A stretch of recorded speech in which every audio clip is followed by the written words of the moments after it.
Dito po tayo ngayon. Ito yung papuntang Tungko. Ayan, Tungko Road, papuntang Muson. Ayan, dito tayo. Tignan nyo po.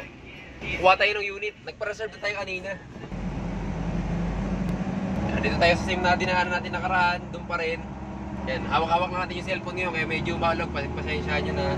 Ayan, biyahe tayo ulit. Papuntang Muson. Ayan. Grotto, lagi nyo tatandaan. Grotto, pag yung mga gustong bumili. Our Lady of Lourdes Grotto. Ayan o. Tignan nyo po dito. Ayan. Pag nakita nyo po yan, diretso lang po kayo. Yan, sa mga nagkatanong na gustong bumili, yan, punta po kayo dito. Yan, matadaanan natin yung Grotto Vista Resort. Ayan. Kailan makita nyo yan. From Tungko to Muson. Nasa left side, 7-Eleven, tapos Grotto Vista Resort. Yun o. Yan. Sa mga gustong bumili ng unit, punta lang po kayo dito. Hindi ko shop to kasi marami nagtatanong na kung may unit. Yan, binibili ko lang po ito para bumili lang ako para sa video purposes, yun lang. Tapos pagkaisipan, tsaka ko lang siya i-dispose. Hindi ko siya binabuy and sell talaga. For video purposes lang, kaya bumibili tayo ng unit. Yan, dito na po tayo, malapit na po tayo. Tignan nyo po yung daanan. Left side po, makikita nyo kagad.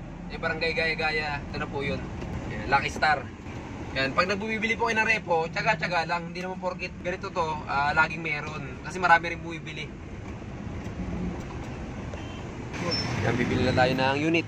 Kunin na natin yung unit na in-order natin. Papatayin muna natin ito kasi bawal. Yan, nakuha natin to. Sana ma-approve.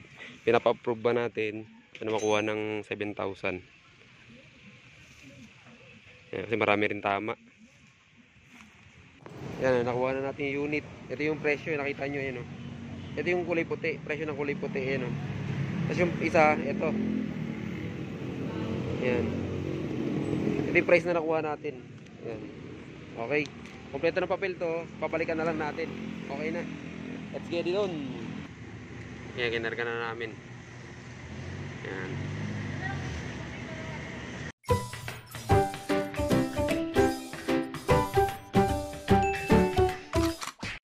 Yan, ito na po yung nakuha nating unit. Yan, talagang kinahoy to. Yan, kung mapapansin nyo, ayan, kalas-kalas ito pati mga upuan. Yung head bukas, yan, bukas yung head nya. Walang spark plug, kalas yung manifold.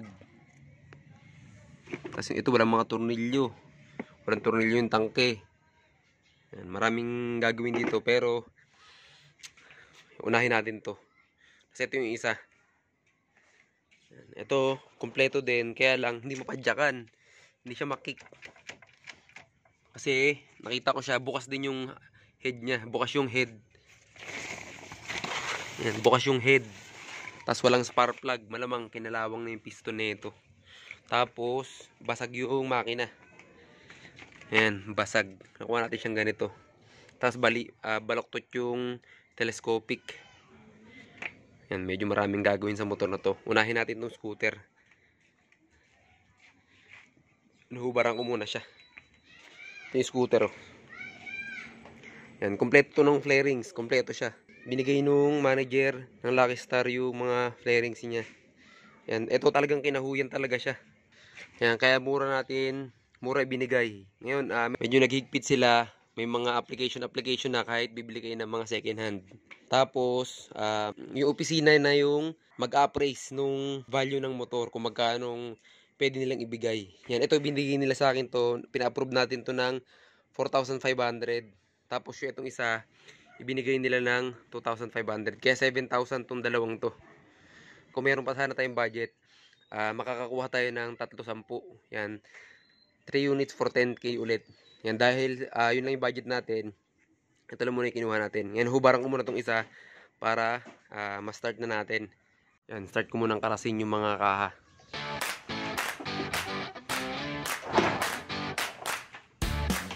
Karasin natin yung flare sa likod.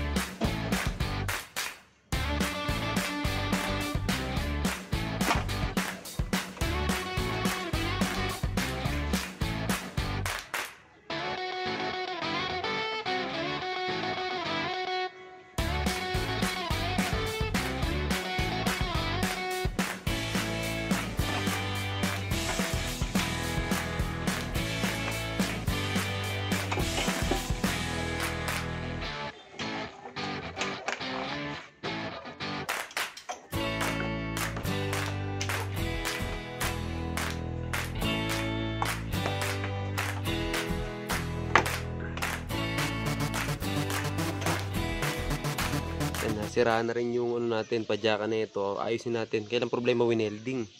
Ayan, winelding. Kaklasin pa natin yan. Tapos, yun, yung tensioner, wala. Wala naman yung tensioner. Ito po. Tapos bukas yung makina. Ayan. Buksan muna natin yung panggilid. Hindi ko lang paano matatanggal to kasi naka-welding eh. Ayan, gawa na natin ng paraan. Kaklasin muna natin.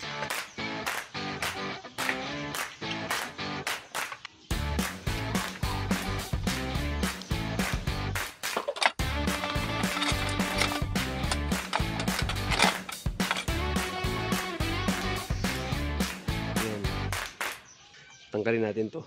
Ayan. Pero hayaan muna natin kasi meron naman siyang starter. Hayaan ko muna siya na hindi nakakabit. I-open ko muna siyang ganyan. Ayan, halatang nasa ulanan lang. Ayan o. Ayan, medyo madilim na kaya pasensya nyo na po sa ating ilaw. Ayan o. Ayan, halatang stuck na stuck siya. Na-stuck. Ayan.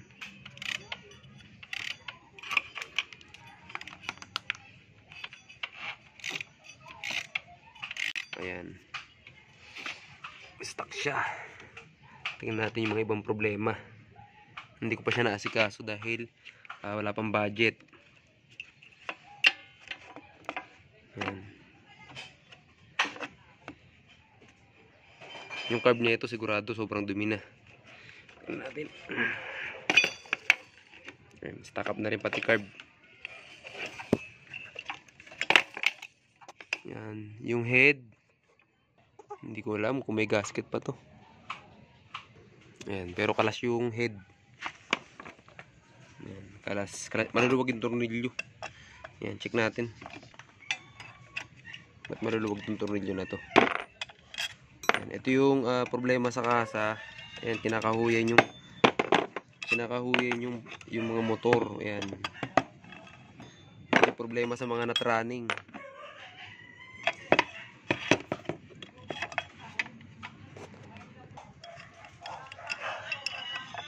Ayan. Oops. Ay, nakaangat yung mga head. Ayan, mga rocker arm, ipit. Pinasok lang ng mabilisan. Ayan. Ang layo ng clearance na itong isa. Ayan, angat. Bubuksan natin to kasi baka may problema. Ayun, hindi nakatornilyo. Baka kinakaw yung head. Yan, titignan natin kung baka may tama. Ayan, baka ipinalit yung head. Problema to. Kaya bubuksan na rin natin. Yan, nagbubukas muna tayo. Yan, gabi na. Pero magkakalas muna tayo. Gusto ko rin malaman kung anong nangyari. Bakit nakabukas yung head. Step by step na gagawin natin dito pagkalas. Yan, ituturo ko sa inyo yung timing ng GY6. Yan, sim lang naman po to. Yan, pinuwersa yung kabit niya. Wersa siya, sana hindi nabasag.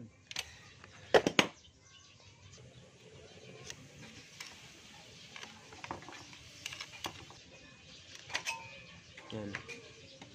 Check natin. Ay, problema. Ayan, basag, crack siya. Pero pwede pa natin gamitin to. Kaya lang, pwede pa natin gamitin to kasi ang reinforce naman na ito nandito sa may tornilyo na to. Yan, andito yung mga yung pin nito dito nakabit, dito naka-reinforce. Pwede pa natin siya gamitin pero nakakapanghinayang kasi crack siya oh. Pero titingin ko tayo ito baka meron pa tayo na itabi. Yan, okay pa yung ano niya, makinis pa. Check natin yung nasa loob. Yan, halatang nakastock. May kalawang pero makakuha pa sa liha to. Okay pa. Okay pa siya. Yan, itong head naman. Check ko lang. I-check natin. Kasi ba't maluluwag? Parang mabilisang balik lang. Hindi na binalik na ng maayos. Yan. Yan, pati yung tornilyo ng tambutso dito, pwedeng kamayin. Sobrang luwag. Yan, tanggal na siya.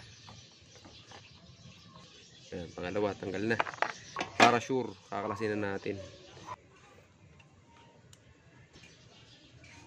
Yan, tinanggal ko na yung shock.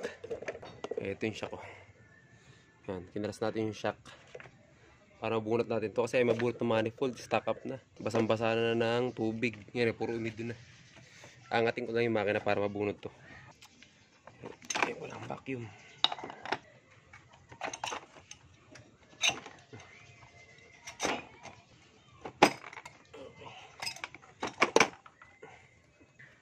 Yan, ito yung itsura ng head. Ang sama na itsura pala. Yan, biyoksan na natin. Halatang puro tubig na to.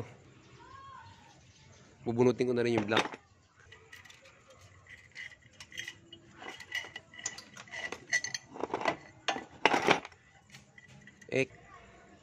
Ayan, hala.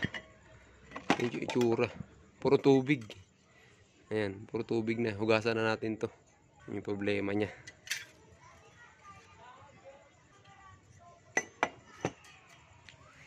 Yan, sana okay pa yung piston para hindi tayo mapagastos ng malaki.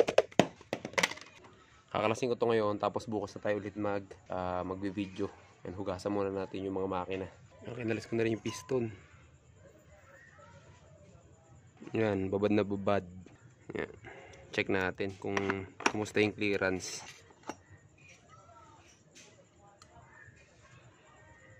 Yun, maganda pa yung clearance nung piston ring. Sana makuha sa linis. Pag hindi, palit na talaga bago. Pero magtitipid muna tayo dahil mura lang itong binili nating motor.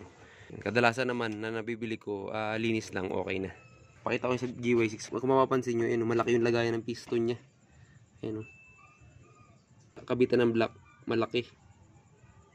Ayan, naka-ready na siya. Yung mga ganitong GY6 kadalasan naka-ready na siya for yung 125cc na GY6 naka-ready na siya for 150cc.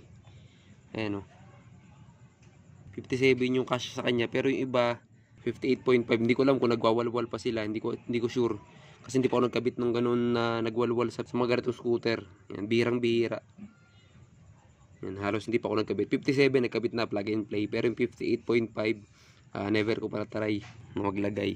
Hindi ko alam kung mag-fit siya, pero yung iba nagkakabit. Okay naman. Yan, okay. Bukas na ulit.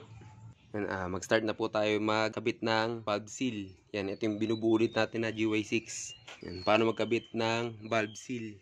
Yan, paano natin bubuin yung head. Paano magkabit ng valve. Yan, ganito lang po yan. Kabit natin yung mga spring. Yan, kabit ko muna itong valve. Yan, ito yung valve dyan. Dito. Yan, pero bago natin buuhin, ikakabit ko muna pala yung seal. Ayan, ito yung valve seal na gagamitin natin sa GY6. Ayan. Pang Honda na, ayan, genuine parts ng valve seal, pang Honda. Ito yung kakabit natin sa GY6 natin na Lucky Star. Wala, nalaglag. Ito siya. Ayan, ganun lang po, ilalagay nyo lang. Tapos, isa ganun din. Yan, Honda. Ito. Yan. Tutok nyo lang po dyan. Tapos press. Yan. Makikita nyo paglapat. Okay na po yun. Tapos, kabit na natin yung valve. Yan, maganda ito paglalagay nyo ng oil. Lagyan nyo rin nyo ng oil pag meron po. Pero dapat talaga siya nilalagyan. Yung valve dalawa. Yan, okay na po yan. Tapos share. Tapos lagyan natin yung valve spring. Doble yung valve spring ng ganito mga GY6. Tapos yung lock.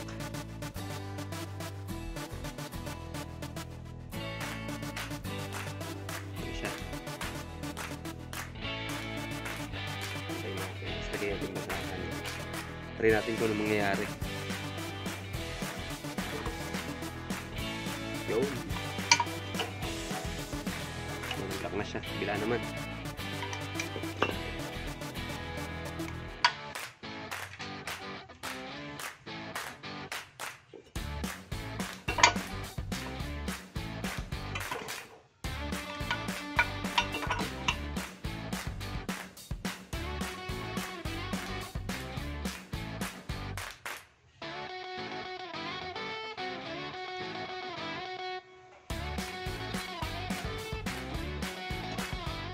nakabit na natin yung dalawa. Okay na. Kabit na natin yung yan.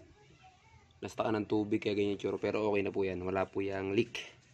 Yan, mag-install na tayo ng piston.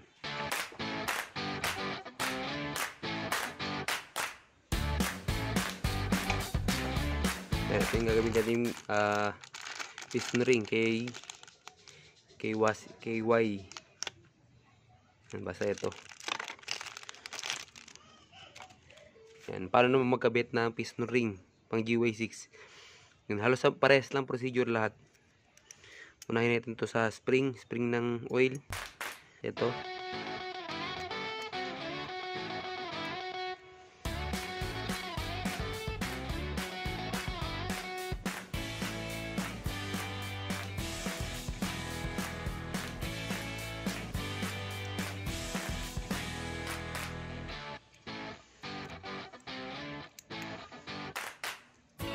Yan, ito po yung guhit ng isa. Kaya sa kabila naman tayo maglalagay.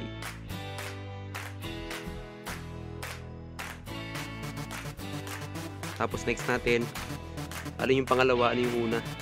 Yan, kung makikita nyo yung may makintab, ito yung una. Itong pure black, ito yung pangalawa.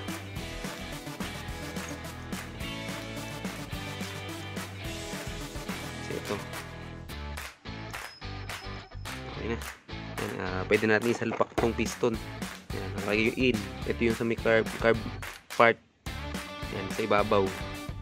Sa intake.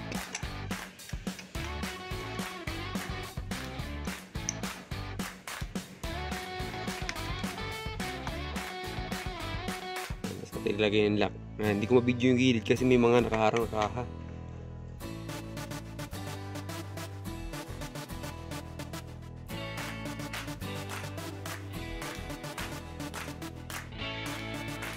Ganyan na natin.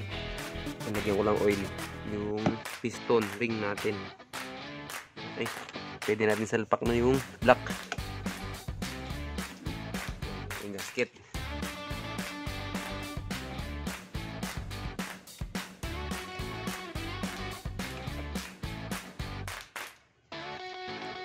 Salpak natin yung block naman. Lagyan natin oil.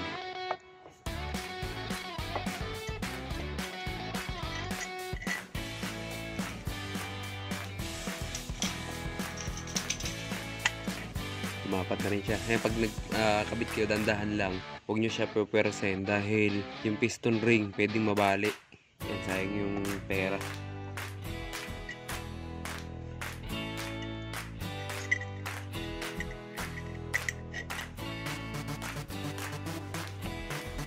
Pag nasalpak na natin to, bit natin to. Hindi natin makalimutan yung chain guide. Yan, ang pagkabit nito, itusok nyo lang. Yan, makakapa nyo dyan yung mismong kabitan nya. Kusa naman siyang lalapat. Ayan o. Yan, nasalpak na natin tong head gasket. Yan, kung bakit pula. Yan, kasi nisprayan natin ng spray ito ng pintura. Yan, para ma-recycle pa natin yung gasket kasi pwede pa to. Yan, purpose lang ng pintura para yung leak mawala. Yan, effective na effective po yan. Yan, ayun na siya. Yan, kasi asalpak na natin yung head.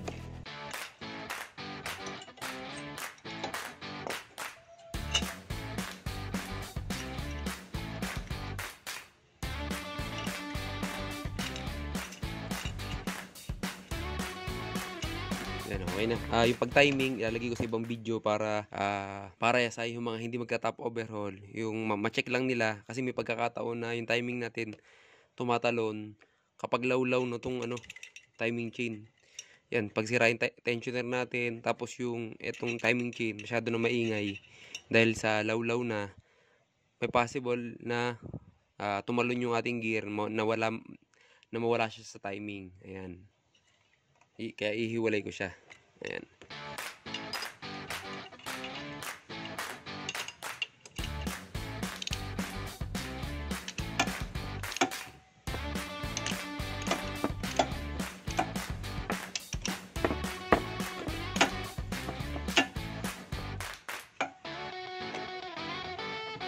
Ayan. Na. Ayan, okay na po.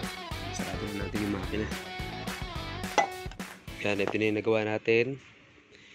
Yan, ito hindi ko na pinakita. Pinabulkanize ko lang yung gulong. Yun lang, tapos harap likod. Makapal pa naman yung gulong niya. Ayan o, makapal pa yung gulong niya. Ganoon din sa likod, makapal pa. Yan, pinabulkanize natin. May butas lang, tag-isa. Yun lang yung problema niya. Tapos yung makina, tsaka head, nakabit na natin. Ayan, yung ano niya, head, tsaka block. Ayan. Itong panggilid, hindi pa natin nalilinis. Ihuli na lang natin to. Yan, papaandarin muna natin siya. Yan, ililagay ko rin kung magkano nagastos ko. Yan, tsaka yung pagkabili. Yan, 4,500 yung pagkabili. Tapos yung piston ring, yung pala nabili natin piston ring. Tapos yung gasket, pati yung head gasket, pati yung cover. Nasa mga 300 pesos pala yung nagastos natin. Yun, tapos bumili tayong battery. Ito yung battery natin. Kasi yung kick, may problema yung kick. Kaya bumili muna tayong battery. 760 yung pagkabili natin. Parang 300 plus 760. Halos 1,000 mahigit. Yan, 1,000 plus 4 yung motor. 5,500. Yung pa yung nagastos natin. Yan, halos mabubuo na yung makina.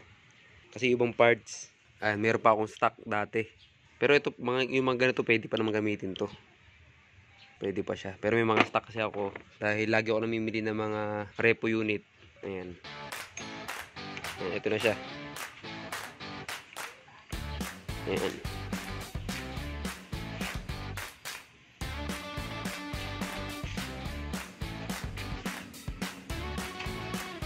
Ayan, yung mga brake, ihuli na rin natin yun. Basta umandar muna siya. Importante umandar siya. Ayan, yung CDI. Ayan, may problema pa rin yung CDI natin. Kasi putok tong CDI, nakakabit dito, putok. Ayan. Putok. Ayan, ito kinutkot ko lang to. Kasi nakaangat na yan Sinilip ko lang baka pwede. Kaya lang matigas talaga, hindi pwede. Magkapalit tayo ng CDI. Pero may CDI na ako nakabili. May 4-pin ako CDI na bili. Yun yung gagamitin natin. Yan, nakita ko yung 4-pin. Ito yung 4-pin na ilalagay natin pang lifan. Ipapakita ko na sa inyo kung paano i-wiring to sa ganitong 6-pin. Pero normal na ito, kahit 6-pin siya, yung iba dito, 4-pin din na halos. So, 4-pin, katulad nito, 4-pin lang siya, Siguro pinag-eksperimento na to dati. Yan, kahoy-kahoy siya.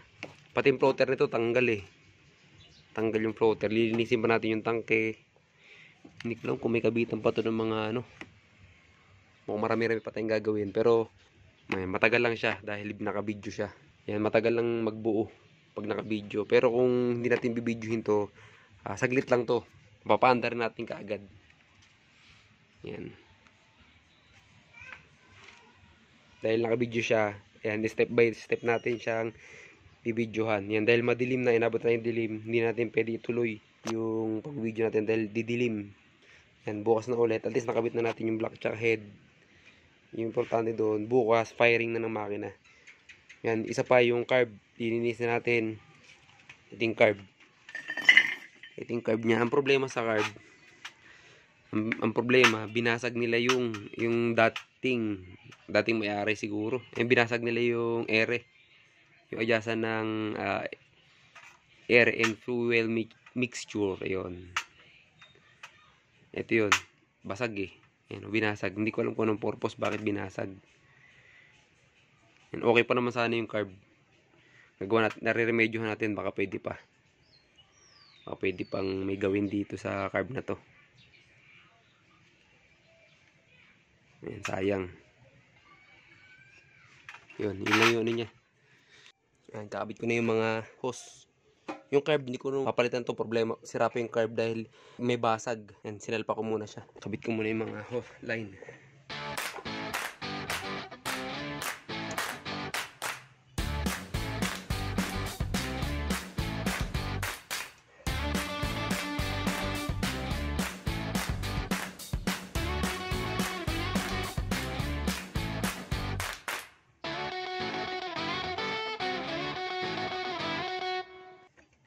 Binalik ko lang ulit dito para yung mga dumi. Yan, hinugasan ko na rin ng gasolina yung tangke pero Para sure. Ikakabit na natin yung mga kaha niya.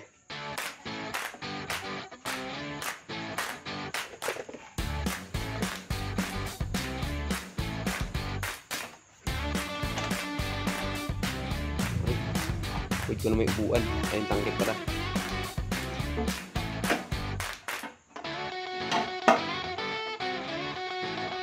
Ito na yung update niya. Ayan, walk around muna tayo. Ito yung nabili natin 4.5.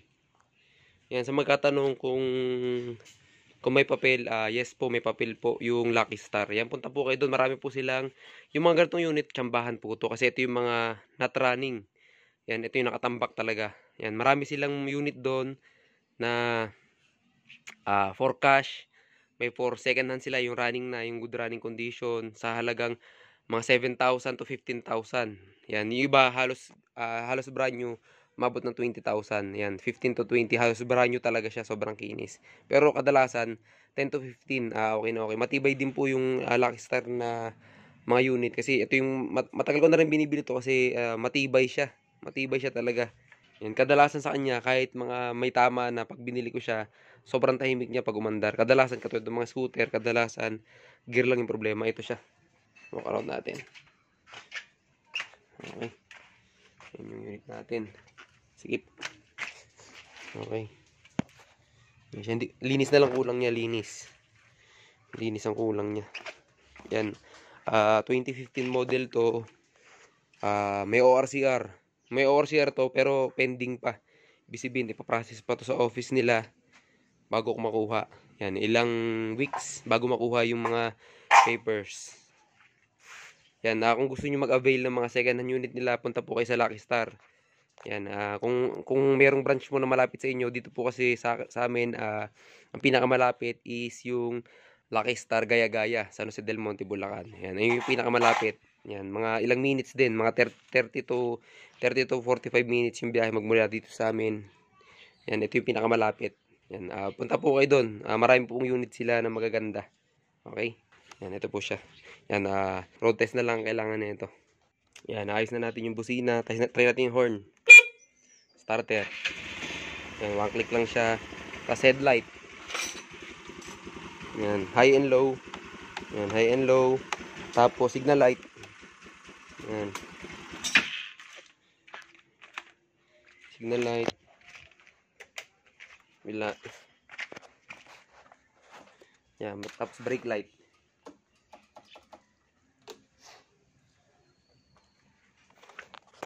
Okay, ready to go na siya.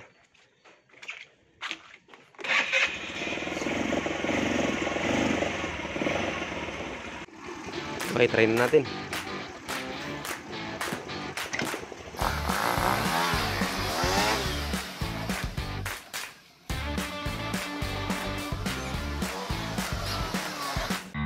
Meron ba kayong gustong topic para sa susunod na video? Mag-comment na! Huwag nyo kalimutan mag-like and subscribe!